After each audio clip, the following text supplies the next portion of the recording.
Retornando então ao segundo bloco, vocês repararam que no bloco anterior quem chamou o intervalo foi o nosso convidado, o que é um exemplo de parceria pública-privada, já é funcionamento, não é isso?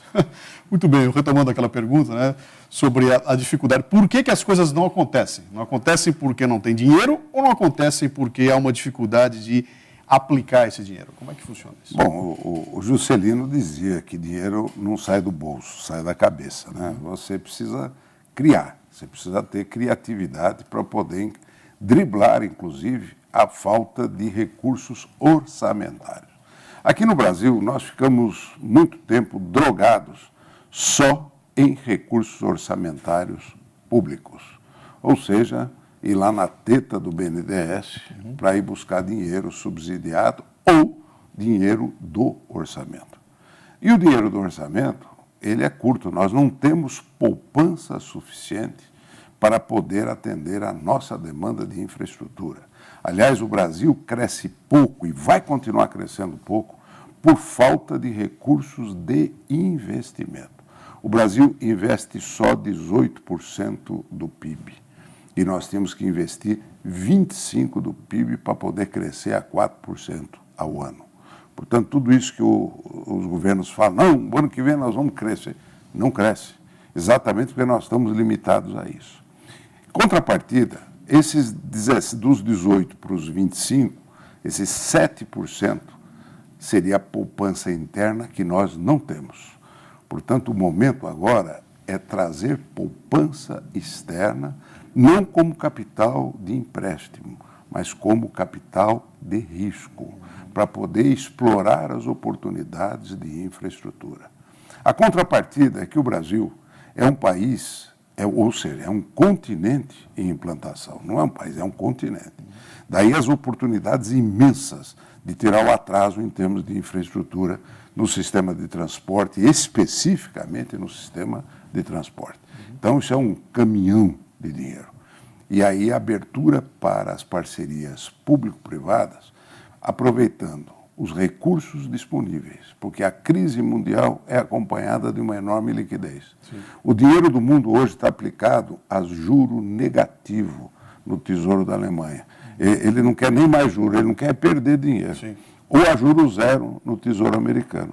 Eu estou abrindo a oportunidade de investirem aqui, explorando conosco a infraestrutura com bom retorno de remuneração sobre o capital, um dos melhores retornos do mundo.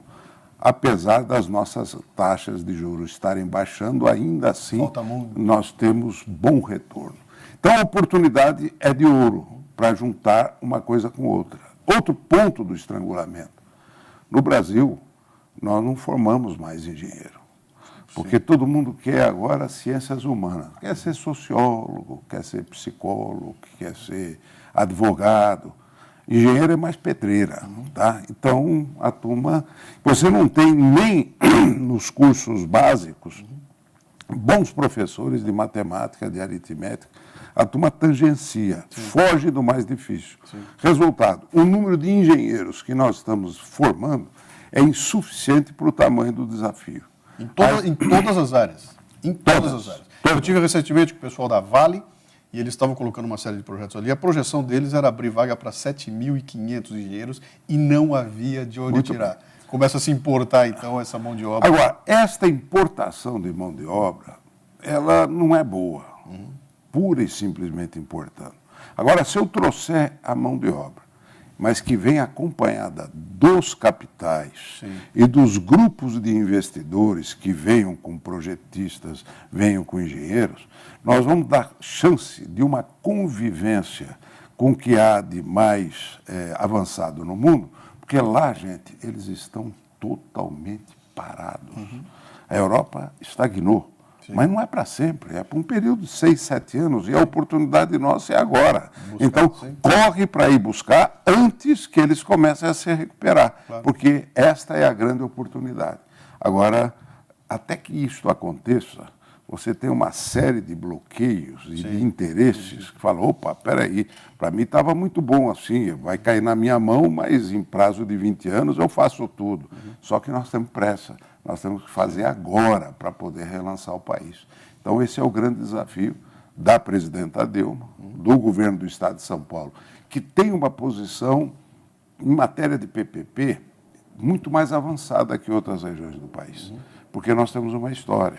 As nossas rodovias no sistema de concessões permitiu, então, uma convivência, uma formatação de estrutura. O Estado tem garantias de contrapartida para dar, é cumpridor de contratos, porque isso é fundamental, né? Você vê essa briga do negócio de pedágio, o pedágio nosso é alto, porque você negociou a taxas de juros lá atrás, que estavam a 15%, 20% ao ano. Tá?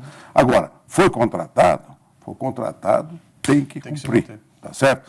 Os novos contratos hoje são taxas de juros muito menores, portanto, com custos menores. Então, o cumprimento de contrato é fundamental para que a gente possa explorar essas oportunidades. E acho que uma coisa importante nesse processo que aconteceu em São Paulo é a criação de uma cultura, né?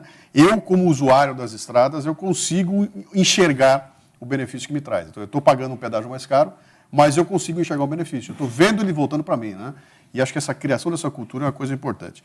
O governador Mário Covas dizia: o Brasil precisa de investidores e não de credores, né? Qual é o papel do Conselho nesse processo todo, de enxergar onde é que estão os investidores separados dos credores? Quer dizer, quem vem trazer o dinheiro só para se aproveitar dessas taxas e a hora que a coisa mudar, ir embora rapidamente, e aqueles que vêm para realmente investir e assumir os riscos, né? O nosso papel é um papel de divulgador permanente dessas oportunidades. Outro dia estiveram conosco 2 ministros da Grã-Bretanha, acompanhando o primeiro-ministro. Tivemos um encontro com eles e eles falaram: mas qual a oportunidade que nós temos de entrar? Porque a fama é que aqui não entra, tem um cartório. Eu falei: olha, primeiro, para casar conosco precisa ter dote. Não vem de graça aqui, não vem para explorar, você precisa trazer os recursos. Quer dizer, eu tenho projetos estruturados, né? Nós vamos apresentar o portfólio dos projetos estruturados. E vocês venham com recursos, tecnologia, know-how, para poder, inclusive, somar com os daqui para multiplicar as nossas forças. Mas é isso mesmo? Eu falei: E como é que nós vamos? Marca um roadshow lá na Inglaterra que nós vamos. Reúne a nata dos investidores que nós vamos levar, dos fundos, até porque a Inglaterra hoje é o grande centro mundial dos fundos, que estão com imensa liquidez e não sabem para onde ir, que nós vamos fazer uma exposição mostrando claramente, porque São Paulo, ele pode dar uma grande ajuda para o Brasil, olhando a peculiaridade da situação de São Paulo. Primeiro, São Paulo tem cultura empreendedora. É um estado que foi feito por PPP. Se você for olhar a nossa história, todo o nosso sistema de transporte foi parceria público-privada. Foram as concessões nas nossas ferrovias, no nosso sistema de energia. Está aí a nossa Henry Borden, está o engenheiro Billings, foi o gênio que concedeu a Henry Borden. Estão aí as nossas estradas de ferro todas implantadas dentro desse sistema. Então, este know-how de São Paulo, da história de São Paulo, ele não tem uma cultura de Estado, né? Como tem o Brasil como um todo, né? É o Estado que manda. Não, aqui quem manda é a força do trabalho e da liberdade de iniciativa. Então, essa cultura do Estado produziu o seguinte: o Estado de São Paulo é a 18ª economia do mundo, olhado isoladamente. O Estado de São Paulo é maior que a Argentina, Uruguai, Paraguai e o Chile juntos. Se juntando não dá o porte e o tamanho de São Paulo. Então, se nós já estamos nesta pole position desse processo, eu acho que nós devemos acelerar os nossos projetos para que eles possam, inclusive, dar um exemplo para outras regiões brasileiras que ainda estão drogadas no sistema antigo, mostrando que é possível dar um salto no crescimento utilizando esses mecanismos. Essa sua colocação traz claramente uma palavrinha que a gente costuma usar e usa até impunemente, que chama-se planejamento, né? É necessário um planejamento para poder tirar a vantagem dessas coisas todas, e a gente não consegue enxergar o Brasil com uma cultura de planejamento a longo prazo. Nosso planejamento aqui é médio e curto prazo, né?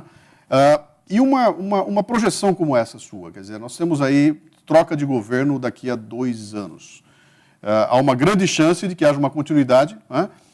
Mas se de repente há uma troca e se interrompe não há uma continuidade, esses projetos que estão sendo elaborados agora, eles estão sendo pensados de uma forma que chega até um point of no return, quer dizer, eu troco a cabeça, eu troco se não houver continuidade, esses projetos continuam ou são interrompidos para se começar do zero toda outra vez, que é o problema do Brasil, né? Cada 4 anos dá uma parada, cada 8 anos dá uma parada e começa de novo, né? Aí que está, você tem que diferenciar o que é projeto de Estado do que é projeto de governo, né?